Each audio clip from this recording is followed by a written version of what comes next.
পরীক্ষার জন্য 4টে দিন যে সময় পেলাম, তাহলেও একটু বই নিয়ে বসার জন্য একটু বসতে গিয়েছি, তাহলে মোবাইল বলছে আমাকে একটু টেপাটেপি করে যা, আর বিছানা বলছে আমাকে একটু চাপাচাপি করে যা।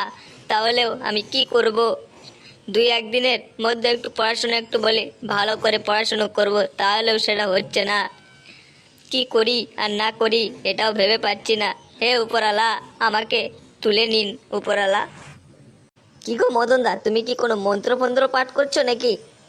আমি পড়াশোনা করে সায়েন্সিস্ট হতে চাই, তার কারণে উপরওয়ালার কাছে প্রার্থনা করছি আমি যেন ভালো পড়াশোনা করে আমি সায়েন্সই হতে পারি। আরে ফসকেদা, তোমার নাকি কালকে নাকি টিউশনের স্যার নাকি তোমাকে কান ধরে দাঁড় করিয়ে রেখে দিয়েছিল। আরে ফসকেদা, কেলটু এসব কি বলছে? আরে তুই ওর কথায় কোনো কান টান দিস না তো, কারণ ও হলো একটা ফালতু ছেলে। স্বপ্ন কোনোদিন জেগে দেখতে নেই, স্বপ্ন হলো যেটা ঘুমিয়ে দেখার, তারই নামই হলো সেটা হলো স্বপ্ন। আরে ফসকে, তুমি নাকি একটা চাকরির জন্য নাকি পড়াশোনা করছো?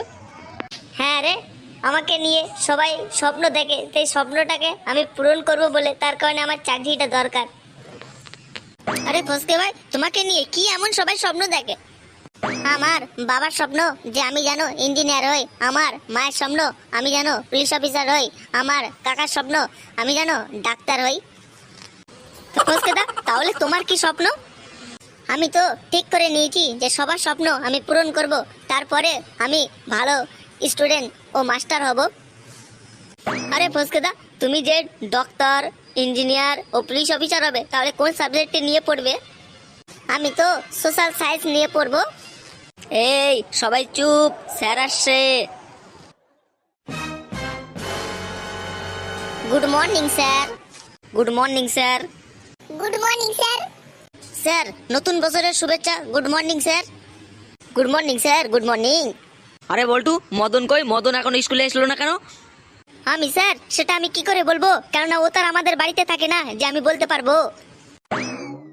Good morning sir. আরে মদন, তুই যে হুট করে ঢুকে বললি আমাকে কিছু না বলে, তোর তো সাহসটাও বটে কম নয়। স্যার, আমি সব পড়া পড়ে এসেছি, তার কারণে একটুর জন্য একটু লেট হয়ে গেল। তা ঠিক আছে, বেশ, তুই কেমন পড়াশোনা করে এসেছিস একটু পরেই তো ধরবো। তখন যদি বলতে পেরেছিস, তাহলে তোর পিঠের চামড়া কিন্তু গুটিয়ে নেবো। আর তোরা সকলেই বস। স্যার, আপনি আগে একটু শান্ত হন, না হয়তো আপনার প্রেশারটা আবার বেড়ে যাবে। আরে ফসকে, তুই একটু দাঁড়া তোরে। বলুন স্যার। কালকে তোর বাবা এসেছিল, তোর বাবার নাকি স্বপ্ন নাকি তোকে নাকি ইঞ্জিনিয়ার বানাবে। হ্যাঁ স্যার, বাড়িতে আমাকে নিয়ে সবারই স্বপ্ন আছে। তাহলে তুই কোন সাবজেক্টটা নিয়ে বেশি পড়বি? কেন স্যার?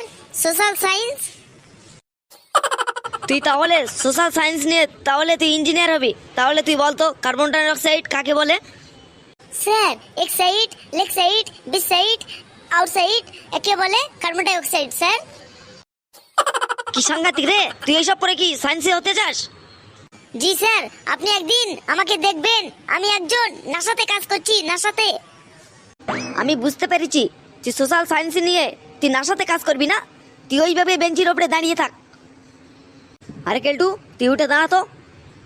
বলুন জাহাপানা, আপনাকে কি সেবা করতে পারি? এই, তুই কি বক বক করছিস রে? ওহো, সরি স্যার, সরি। আমি মনে হয় স্বপ্ন দেখছিলাম স্যার, সরি স্যার। তুই শুধু স্বপ্নই দেখে যাক, কেননা তুই তো পড়াশোনা তো করতে তো পারবি না। স্যার, পড়াশোনাটা ওটা আমার কোনো ব্যাপারই নয় স্যার, কারণ আমি যদি চাইলে খোকার থেকে আমি বেশি নম্বর পেতে পারি স্যার। তোর ওই বকবগানি বন্ধ কর।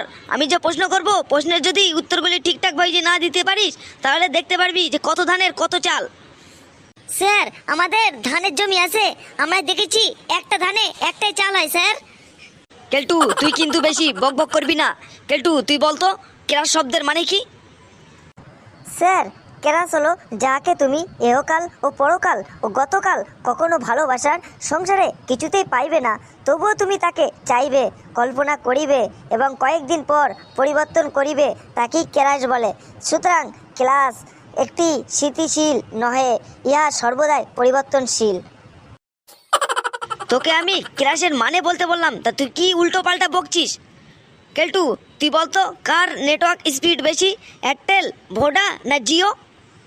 স্যার, এদের মধ্যে কারোরই নয়। কি কি বলিস রে তুই? হ্যাঁ স্যার, সবচেয়ে নেটওয়ার্ক বেশি, পাড়ার কাকিমাদের সবচেয়ে নেটওয়ার্ক বেশি। এই এই তুই ওই দিকে দাঁড়িয়ে থাক, বেঞ্চের ওপরে ওই তুই দাঁড়িয়ে থাকতো, পড়াশোনা তো করে আসবে না। দেখবেন স্যার, একদিন আমি সবার থেকে বড় হয়ে দেখাবো। তুই যে বড় হতে পারবি সে আমি তো বুঝতে পেরেছি, তুই সবার থেকে মাথায় বড় হতে পারবি, তাহলে লেখাপড়ায় তুই যে বড় হতে পারবি না। আরে খোকা তুই দাঁড়াতো, দাঁড়িয়ে বলতো সমস্ত ভারতের রাষ্ট্রপতির নাম 1950 থেকে 2023 পর্যন্ত, তাদেরকে নামগুলো বলতো। স্যার ঠিক আছে বলছি। ভারতের প্রথম রাষ্ট্রপতি হয়েছিলেন ডক্টর রাজেন্দ্রনাথ প্রসাদ। ভারতের সবচেয়ে দীর্ঘ মেয়াদী রাষ্ট্রপতি হওয়ার রেকর্ড করেছেন, অফিসে 2টি মেয়াদ পূর্ণ করেছেন। ভারতের তৃতীয় রাষ্ট্রপতি জাকির হোসেন সবচেয়ে কম মেয়াদ ছিলেন, যখন তিনি ক্ষমতায় থাকাকালীন মারা যান। উপরে সারণীতে তালিকাভুক্ত পূর্ণ মেয়াদী রাষ্ট্রপতি ছাড়াও তিনি ব্যক্তি অন্তর্বর্তী রাষ্ট্রপতি হিসেবে দায়িত্ব পালন করেছেন। ভাড়াগিরি ডেস্কাগিরি মোহাম্মদ হেদায়তুল্লাহ এবং বাসপা দানাপ্পা জাট্টি। নীরব সঞ্জীব রেড্ডি শুধুমাত্র ভারতের সর্বনিষ্ঠ রাষ্ট্রপতি হননি, এর আগে অন্ধ্রপ্রদেশের প্রথম মুখ্যমন্ত্রী হিসেবে দায়িত্ব পালন করেছেন। ভারতের প্রথম এবং একমাত্র মহিলা রাষ্ট্রপতি হিসেবে ইতিহাস গড়েছেন প্রতিভা পাটিল। ভারতীয় সংবিধানের 61 অনুচ্ছেদ অনুসারে ভারতের রাষ্ট্রপতি যদি পদত্যাগ করতে চান তবে তাদের অবশ্যই উপরাষ্ট্রপতির কাছে একটি হতে লেখা চিঠি জমা দিতে হবে। ভারতের রাষ্ট্রপতি সংসদের উভয় কক্ষের সদস্য এবং রাজ্য ও কেন্দ্রশাসিত অঞ্চলগুলির আইনসভার নির্বাচিত হতে হবে। সাব্বাস খোকা সাব্বাস, তোর কথাটা শুনে আমার মনটা প্রাণটা জুড়িয়ে গেল। তোর কথাটা অনেক লোকে শুনবে, তোকে কত ভালোবাসবে। সাব্বাস খোকা, তুই এখন বস খোকা, বস। Thank you sir. দেখ তোরা খোকাকে দেখে তোরা কিছু শেখ। স্যার, কাউকে দেখে আমরা কেন শিখবো স্যার? কারণ কাউকে দেখে কপি করা একদম ভালো নয় স্যার। এই তো তোর শুধু ভাষণ দেওয়াটাই আছে, পড়াশোনার নামে তো কোনো খোঁজ নেই, শুধু ভাষণ দিতে পারিস। দেখবেন স্যার, আমি একদিন পড়াশোনা করে ফাটিয়ে দেব। আরে ফসকে তুই বল তো দেখি, 2050 সাল থেকে কোন কোন প্রাণী তারা লুপ্ত হয়ে যেতে পারে? স্যার, কাকা, মামা, পিসি, জেঠু ইত্যাদি স্যার। কি উল্টো পাল্টা বকবক করছিস, কিভাবে রে? কারণ সবাই তারা একটার বেশি বাচ্চা নেয় না, তাদের বাচ্চা কাচ্চা ছাড়া আর কেউ বাঁচবে না স্যার।